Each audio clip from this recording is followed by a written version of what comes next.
magic mirror on the wall. Who is the fairest one of all? A lovely maid I see. Rags cannot hide her gentle grace. Alas, she is more fair than thee. Victim of sleeping death can be revived only by love's first kiss.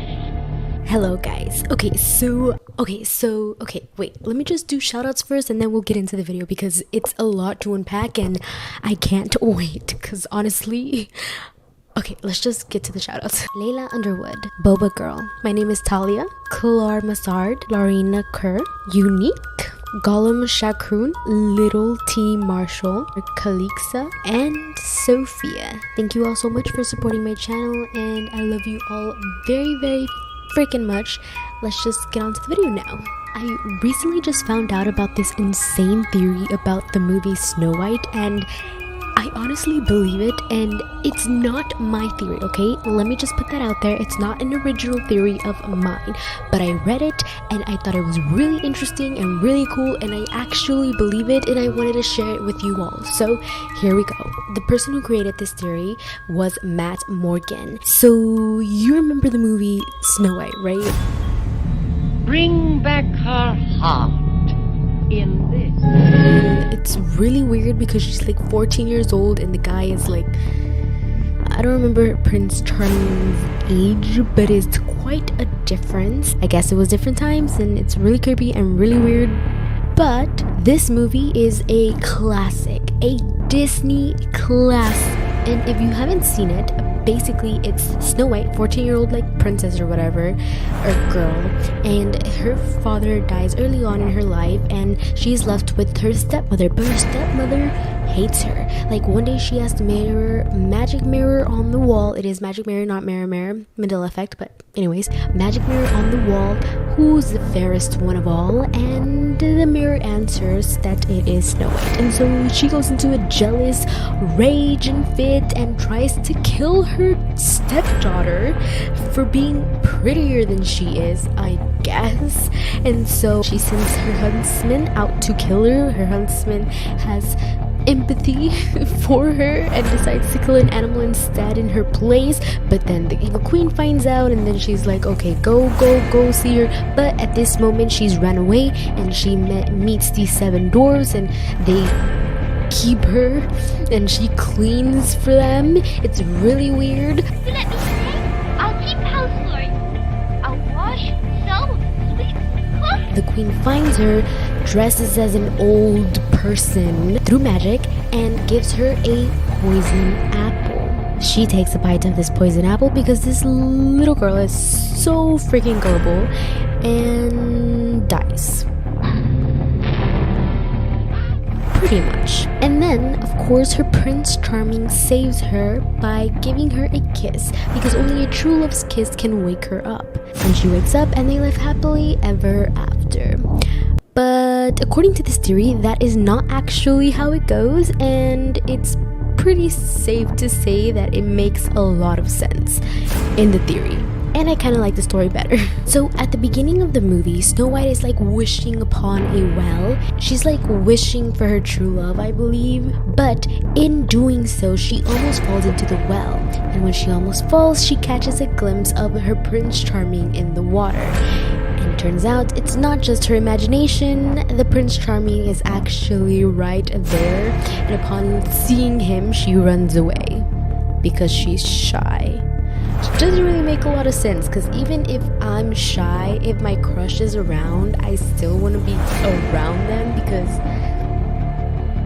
people like being around their crushes. So it doesn't really make sense why she just runs away when she finally sees her Prince Charming. What makes more sense is the theory. See, this isn't actually Prince Charming, but it's actually Death. An angel of death, you can say. Upon seeing this Prince Charming or the angel of death, she gets scared and runs away from fear, which makes a lot more sense, don't you think? Like he's just waiting for her to die. It's creepy, but it makes sense. After she does the whole apple thing, she's like in a casket, a glass like container. I don't know. She's in Tupperware or something. I don't know. And she's like dead. The 7 dwarves are mourning her, and only one thing can save her, which is a true love's kiss. And really, she hasn't met anyone, have had any social interaction or any type of interaction at all with anyone besides the 7 dwarfs over here. So she can't really fall in love with anyone. So she doesn't really have a true love at this point in her life, which makes sense because she's only 14. Prince Charming over here coming to kiss her is creepy, and he wouldn't be her true love. That just doesn't make any sense. Even for the time, I don't care, it doesn't make sense. I don't care what you say. But what makes more sense is that this kiss was not actually a kiss. It was more of a kiss of death. But wait, I'm getting ahead of myself. First, the prince has to show up. So he shows up on a white horse, and guess what? White horse is synonymous with death. It's like widely believed that death always comes by riding a white horse. I mean, it's all coming together, right? This kiss of death. When people die, they exhale their last breath or whatever, and this kiss of death is basically that. It's taking all of the life from this person. Any life they got remaining, it's going out. It's leaving. It's, you're dead now. Snow White is dead. In the movie, they show her waking up, happy that she's alive, and then all of a sudden just rides off with her Prince Charming, living happily ever after. She says goodbye to the dwarves, but not just for now. She says goodbye for forever. And she leaves. And she rides off into the sunset with her Prince Charming. Except the last shot of the movie, it's crazy because they hold looking forward onto the sky and onto clouds, and then a castle appears on the clouds surrounded by golden light. I mean, does that not seem like heaven to you? Because it definitely seems like heaven to me, or any type of afterlife situation. They didn't ride off to have their happily ever after. Death, meaning Prince Charming, sucked the last remaining life out of her and rode her off onto the afterlife. She is dead. Snow White is dead. Honestly, I really do believe this, especially that last shot of the movie really nailed it down for me. I mean, there's no other explanation for that. All of that, it just makes more sense. It makes more sense. It just does. Anyways, that's all I have for you today. I love you all so very much, and I'll see you